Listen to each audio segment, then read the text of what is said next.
இந்த வீடியோவில் எப்படி பருப்பு பொங்காமல் குக்கரில் வைக்கிறது அப்படின்னு நம்ம ஸ்டெப் பை ஸ்டெப்பாக பார்க்கலாம். Hello friends, welcome to my channel. இங்கே பாருங்கள், நான் வச்சுருக்க பருப்பு குக்கர்லேயும் பொங்கி வழியில் பாருங்கள், ஸ்டவ்லேயும் பொங்கி வழிஞ்சிருக்காது. அதையும் நான் உங்களுக்கு காட்டுறேன் பாருங்கள்.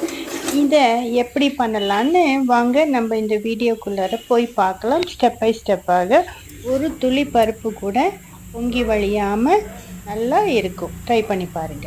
பருப்பு வேக போடுறதுக்கு முன்னாடி இந்த இடத்துல ஏதாச்சும் அடைச்சிருக்கா அப்படிங்கறது செக் பண்ணிக்கோங்க.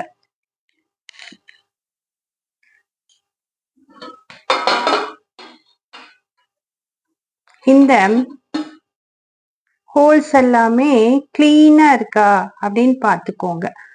அதுல ஏதாச்சும் ஃபுட் பார்ட்டிக்கல் அடைச்சிருந்தாலும் பருப்பு பொங்கி ஊத்தும். இத முதல்ல செக் பண்ணிக்கோங்க.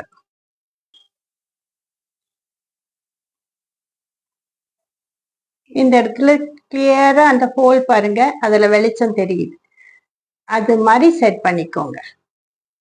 நம்ம எப்படி வேக போட்டு வச்சாலும் பருப்பு பொங்கி வழிஞ்சிரும். அது ரொம்ப டென்ஷன் படுத்தும். வளையறத பார்த்து அது கிளீன் பண்றது அப்படிங்கிறதே ஒரு பெரிய வேலை. அப்புறம் மூடியெல்லாம் வழிஞ்சிருக்கும் போது அது நம்மளுக்கு சமையல் பண்றதுக்கே மூடே இருக்காது. இந்த மெத்தடை நீங்க ஃபாலோ பண்ணீங்கன்னா பருப்பு பொங்கி வழியாது. நான் உங்களுக்கு ஒரு 3 பெஸ்ட் மெத்தட் சொல்றேன், அதை ஃபாலோ பண்ணுங்க. ஃபர்ஸ்ட், பருப்பு வேக போடும் போது பருப்பை உடனே வேக போடாம கழுவி அதை ஒரு 10 to 15 நிமிஷம் அல்லது உங்களுக்கு அதுக்கு மேல டைம் இருந்தாலும் கொஞ்ச நேரம் பருப்பை தண்ணியில ஊற வச்சு போடுங்க. அப்ப பொங்கவே பொங்காது. குக்கர்ல தண்ணி வைக்கும் போது கொஞ்சம் இவ்வளோனாச்சும் கேப் விட்டு வைங்க. அது மூழ்கி கொஞ்சம் தண்ணி இருந்தா போதும். அடுத்தது நம்ம சேர்க்க வேண்டியது, வேக வைக்கும் போது நெய். நான் நெய் தான் சேர்ப்பேன். நீங்க கேஸ்டர் ஆயில்,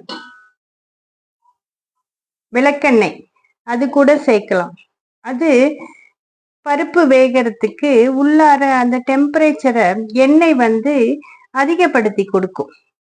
அது ஒன்னா நெய் அல்லது விளக்கெண்ணெய் சேர்த்து வேக வைங்க. 3வது, இது எல்லாரும் யூஸ்வலா சொல்ற டிப் தான், ஒரு சின்ன ஸ்பூன் உள்ளார போட்டுருங்க. அல்லாட்டி சின்ன கப்பு, உங்களுக்கு எது எதுவா இருக்குதோ அதை போட்டுருங்க. இந்த 3 மெத்தடை ஃபாலோ பண்ணுங்க. அப்புறம் எடுத்த உடனே ஹை ஃப்ளேம்ல வைக்காதீங்க. அப்படி உங்களுக்கு சீக்கிரம் தேவைப்படுதுன்னா பருப்பு கொதி வர்றதுக்காக கொஞ்சம் ஃப்ளேம் அதிகப்படுத்தி வச்சுட்டு மீடியம் ஃப்ளேமுக்கு கொண்டு வந்துருங்க. மூடி போட்டு மீடியம் ஃப்ளேமுக்கு கொண்டு வந்தீங்கன்னா பருப்பு நல்லா குழைய வெந்துடும். இந்த டிப்ஸ் எல்லாம் ஃபாலோ பண்ணீங்கன்னா கால நேரத்துல நம்ம டென்ஷன் இல்லாம பருப்பு பொங்கி வழியாம நம்ம முகத்துல புன்னகையோட பருப்பை வேக வைக்கலாம். ட்ரை பண்ணி பாருங்க. வீடியோ பிடிச்சிருந்தா இந்த வீடியோக்கு ஒரு லைக் போட்டு உங்க ஃப்ரெண்ட்ஸ் அண்ட் ஃபேமிலிக்கு ஷேர் பண்ணுங்க. உங்களோட மேலான ஆதரவை எனக்கு கொடுங்க. நன்றி.